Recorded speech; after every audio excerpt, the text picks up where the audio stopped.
Salut la Daronie. Chaque semaine, la question d'un parent en galère et Slate vous répond avec l'aide d'un ou d'une experte pour tenter de vous accompagner au mieux dans votre job de daron. Cette semaine dans Salut la Daronie, la question d'une tata, Marie, qui se fait du souci pour ses deux nièces de 3 et 5 ans qui depuis toute petite ont une tablette auquel elles sont scotchées à longueur de journée, même à table et même pendant les sorties. Et quand la tata garde ses nièces, elle remarque que les petites ne supportent pas que les tablettes leur soient confisquées, elles pleurent ou se mettent en colère. Marie essaye de leur proposer d'autres activités, comme leur raconter des histoires, faire des sessions coloriage, les emmener jouer au parc, mais rien n'y fait. Marie a peur que ses nièces aient du mal à gérer leur frustration et surtout, elle ne sait pas comment parler à sa sœur, la mère des filles, de ce qu'elle estime être un problème sans la vexer.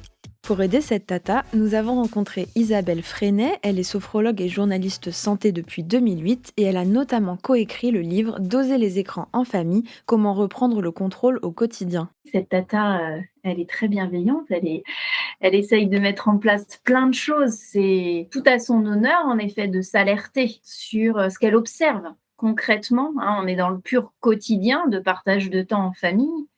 Donc, elle constate qu'elle a du mal, que c'est difficile de proposer autre chose que des écrans à ces petites filles qui sont très très jeunes, ma foi, 3 ans et 5 ans. Donc là, on voit que déjà, il y a des habitudes acquises très fortes. Ce qui m'alerte, moi, en premier lieu, c'est la même chose que cette tata, c'est que déjà, il y a à disposition une tablette, j'ai l'impression un peu à volonté, sans forcément qu'il y ait un cadre. Ce qui interpelle, c'est déjà en fait leur recours systématique et déjà cette forme de dépendance si jeune qui s'est installée. Donc en gros, qu'est-ce qu'il faudrait lui dire? Que elle, déjà, c'est difficile parce qu'elle n'a pas la place de parent. C'est pas elle qui directement a l'autorité sur ses enfants et peut dire c'est bien, c'est pas bien. Ce qu'elle constate, c'est qu'elle aimerait elle-même faire autre chose.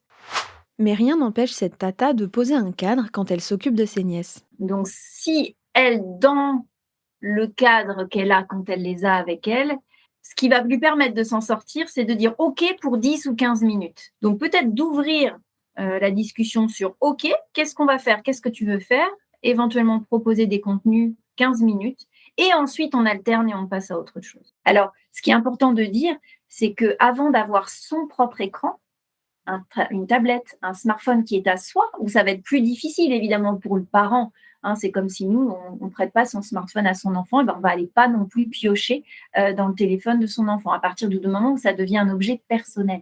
Donc il y a toute cette phase en amont où que ce soit télévision ou une tablette familiale, ce qui est un bon moyen de commencer, c'est-à-dire qu'on va autoriser un cadre. Oui, il y a une tablette à la maison, on va l'utiliser ensemble un petit peu tous les jours, on va regarder comment ça se passe. Vous voyez, avant que ça en devienne tout de suite un objet qu'on s'approprie personnellement très tôt.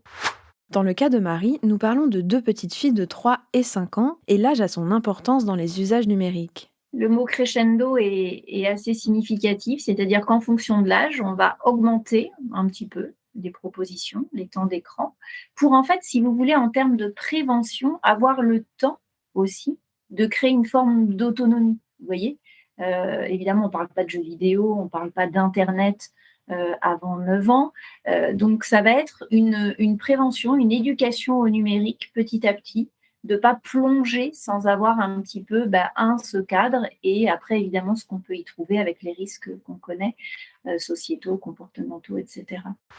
Mais pourquoi les écrans plaisent-ils autant aux enfants? Entre les écrans et les activités hors écran, c'est souvent les écrans qui gagnent le match. C'est comme ça. Pourquoi?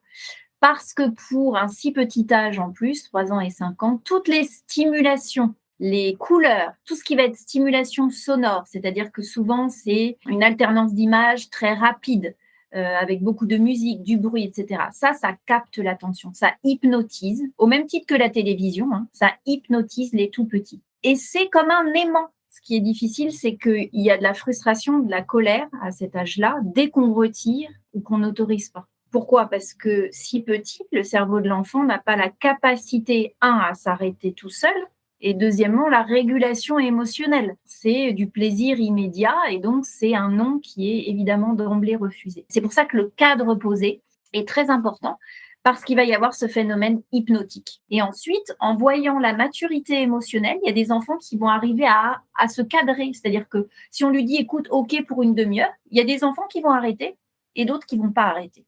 C'est un tempérament. Il y a des enfants qui vont être plus tendance à être justement, dans la nouveauté, d'être stimulés, d'avoir besoin de plus de dopamine. C'est des tempéraments plus impulsifs, plus hypersensibles. C'est vraiment ce qui est du tempérament, en fait, de l'enfant.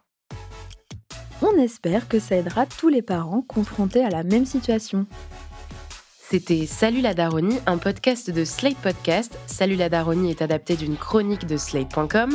À la direction éditoriale, Christophe Caron. À la production éditoriale, Nina Pareja. À l'écriture, la présentation et la réalisation, Mona Delahaye. Si vous souhaitez témoigner pour Salut la Daronie, n'hésitez pas à nous écrire à podcast@slate.fr.